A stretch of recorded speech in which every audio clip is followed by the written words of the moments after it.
The Valkyrie campaign medal. I don't think I need context for that. I've got a rough idea what that's for.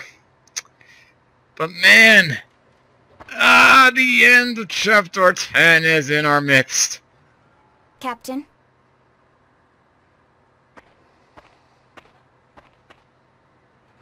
Amleth.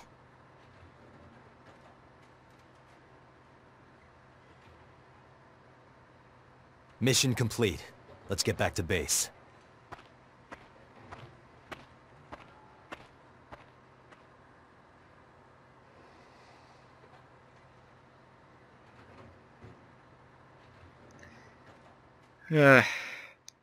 Looks like winter has come.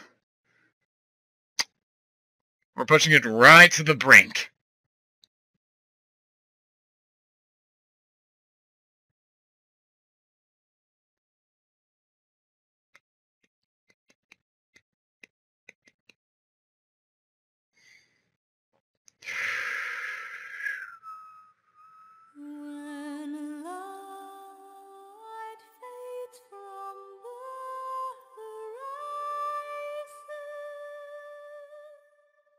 So you still persist within this shell?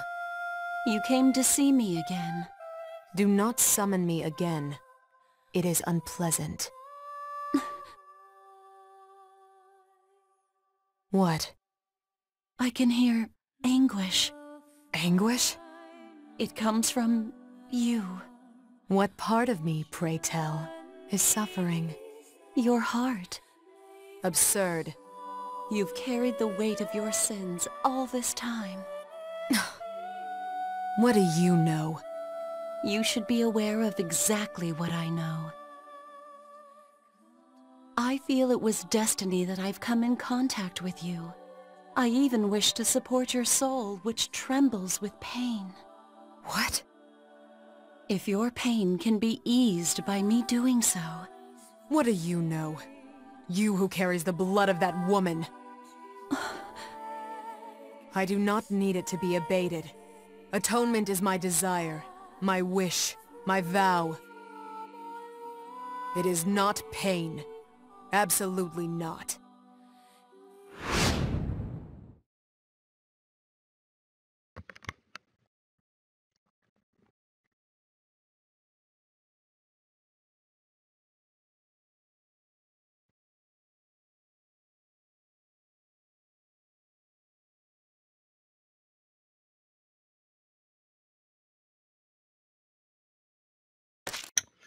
Yes, I would love to save my progress. Let's do it. Brand new save file. Hallelujah! Over Chapter 3. And the end of Chapter 10. It has occurred. Am I right? Please tell me I'm right.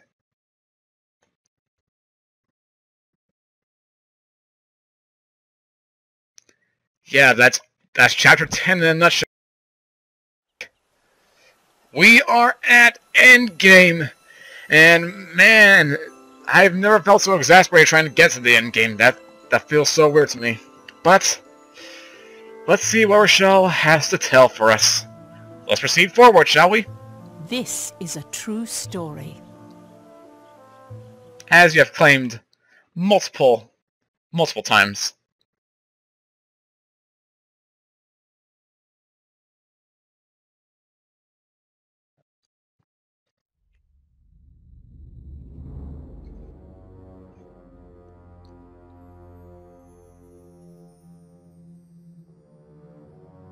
The day after the takeover of the logistics hub Velyev, far more snow than the past years began to blanket the Empire.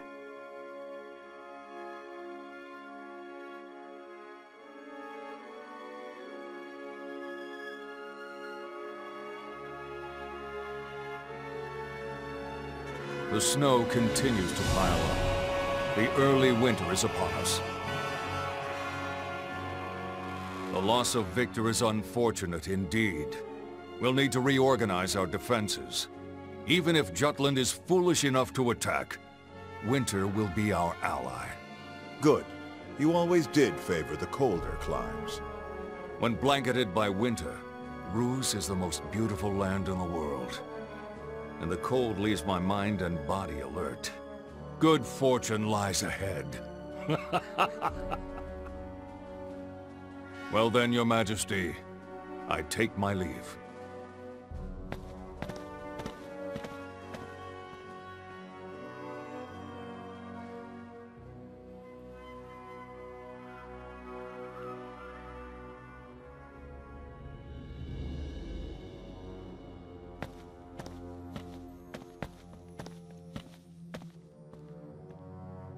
Your Majesty.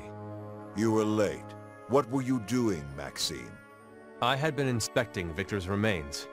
There's no mistaking that the one who did him in was the captain of the anti-Valkyria squad, Amleth Gronkair. You can tell? The state of one's mind is engraved in the swordsman's technique, the essence of their being. It was a commendable stroke. That man appears to have dispelled his doubts. And have your own doubts been relieved?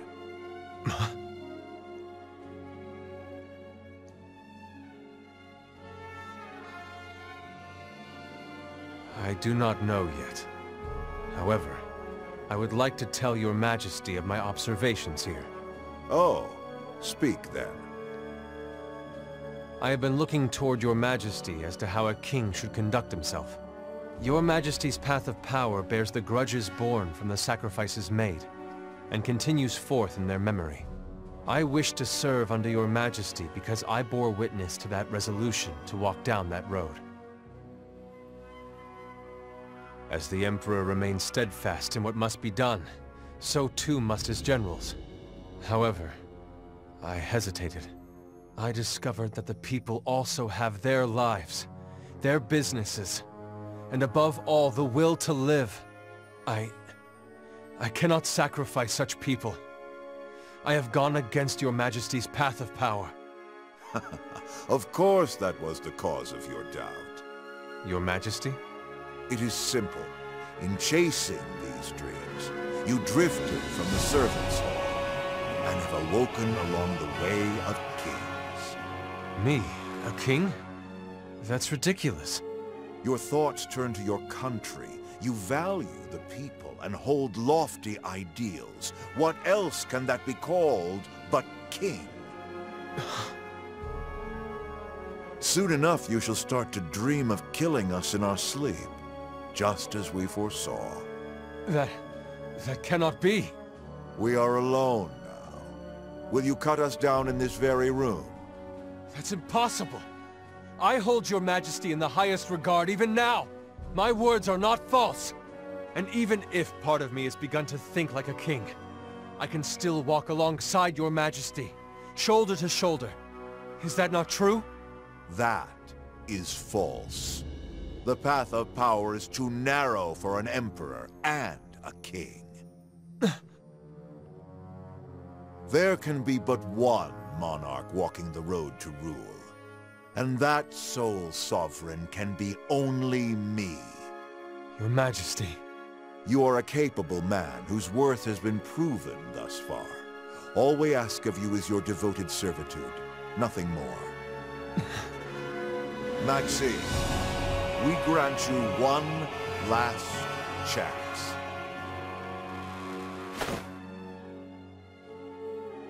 Go to Kovoltis.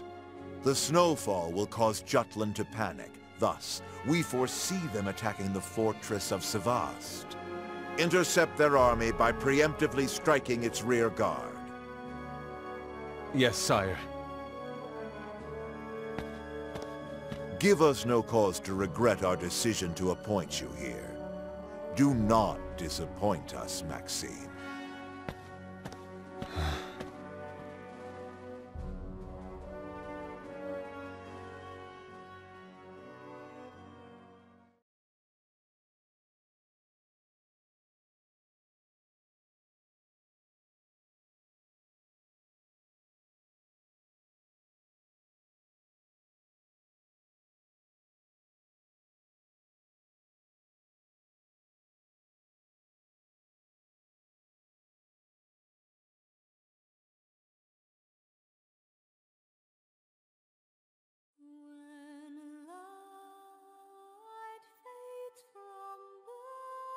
That mortal you call Amleth. What is he to you? He is one of my children. That child will stop you. Stop me. You wish to be slain by your own child? So that is your desire.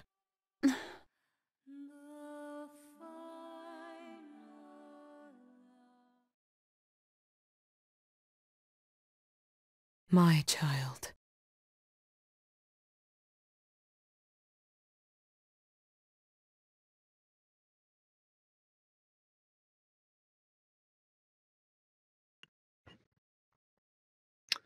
Interesting plot point? Maybe she'll hold back in the final battle? Who knows?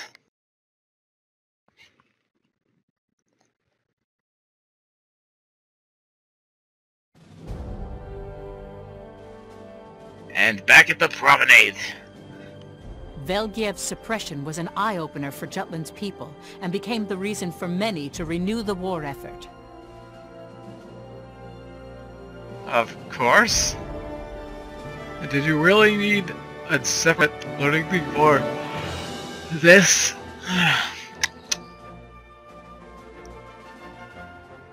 With that, Basil negotiated with the leaders of the business world, using the scandals Freet dug up as his weapon.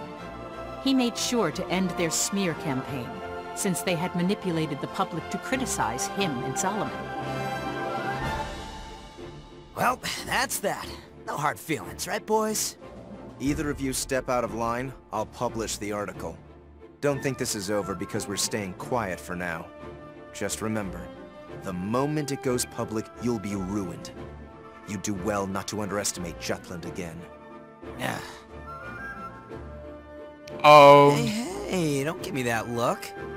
We can still be friends. It'll be business as usual.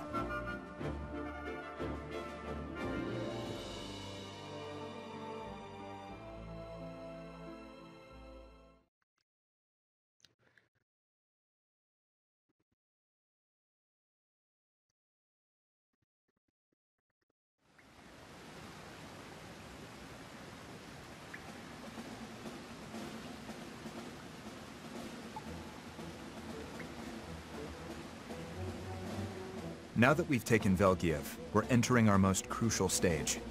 I knew that the cold was stronger than prior years, but I never expected the snow would pile on in this manner. Just our luck. We were banking on another month of autumn. Even the royal court is abuzz with mounting trepidation.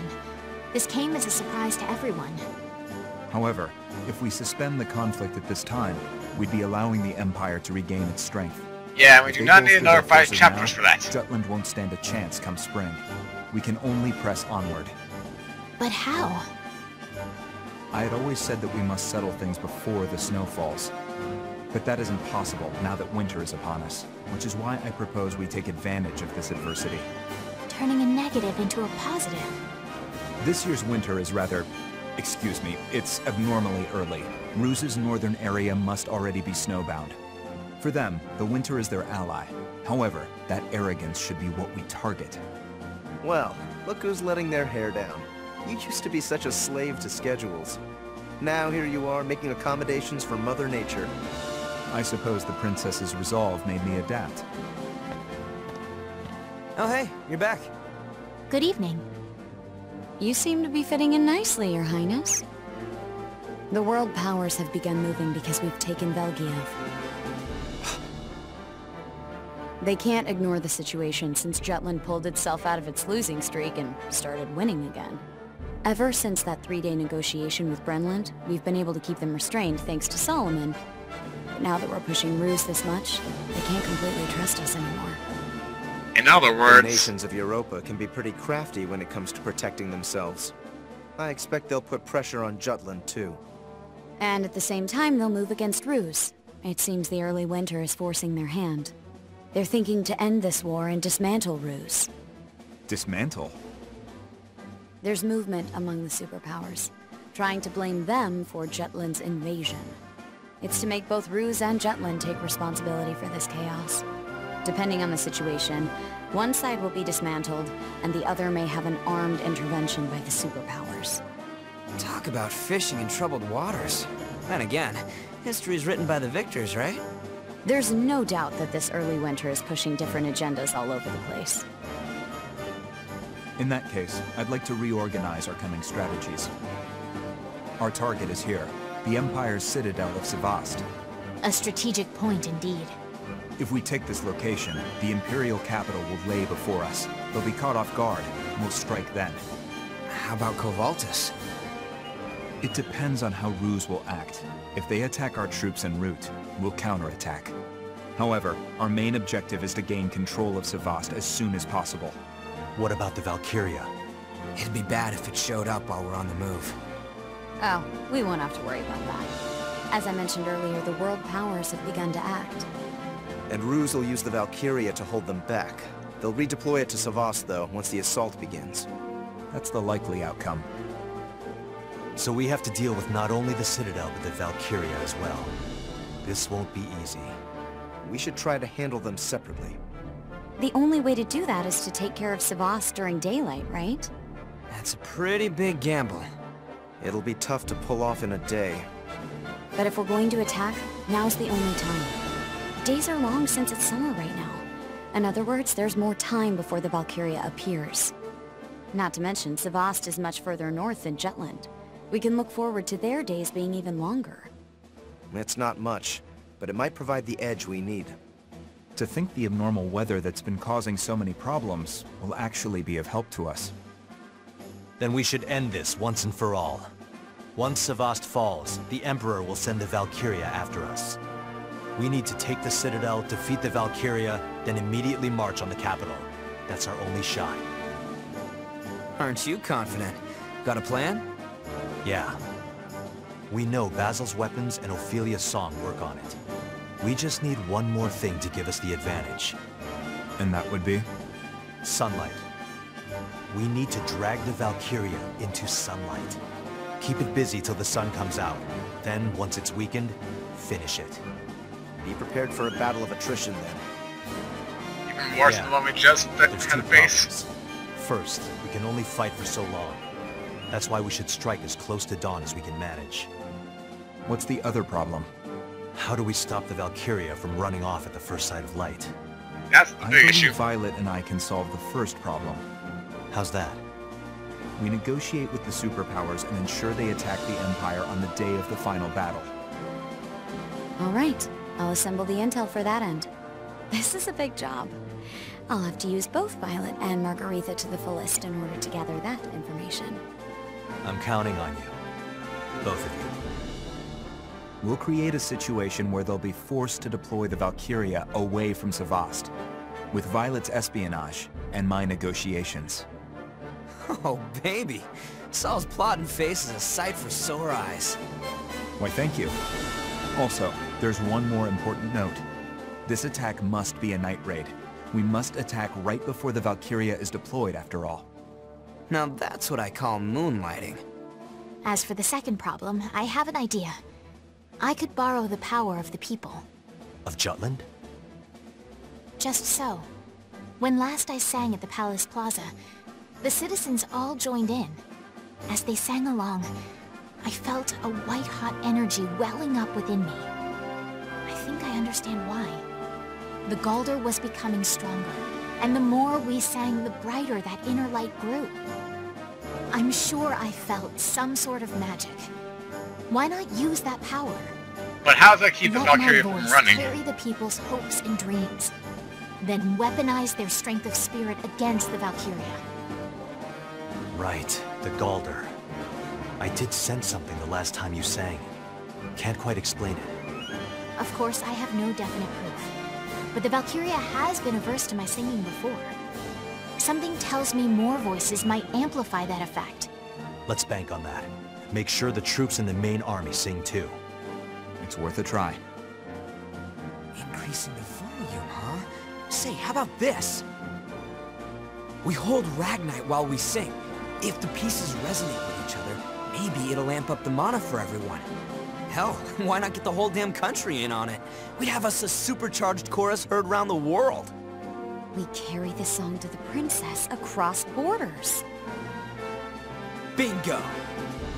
I'll pen something to compel the people to sing. A stirring call to action. It'll be my best piece yet. Oh yeah, make sure they know to hold on to Ragnite products. Monomachinery, alchemic accessories, you name it. I'll cook something up on my end, too. Pendant on a dill. Just gotta get him packing Ragnite and singing at sunrise. Yeah, we can do it. Yeah. Thank you, everyone. It started back up. Huh?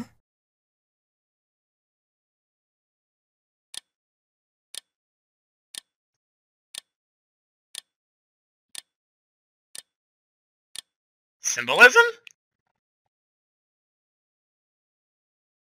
No, seriously, there's some kind of symbolism with that? The pocket watch stopped, and now it's starting back up? Is that some kind of symbolic gesture somewhere?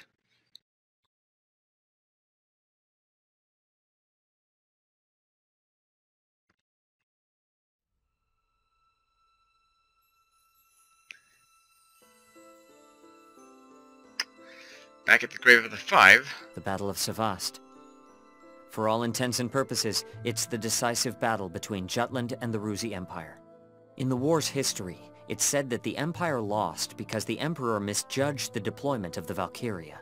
But once again, the traitors had been pulling strings in the background. Indeed. After adding Ophelia to their circle, the bonds among the traitors had grown even stronger. For them, they had nothing to fear. After all, they had paved the way toward a future beyond their vendetta. But where their future led was... Well, that's something for us to figure out.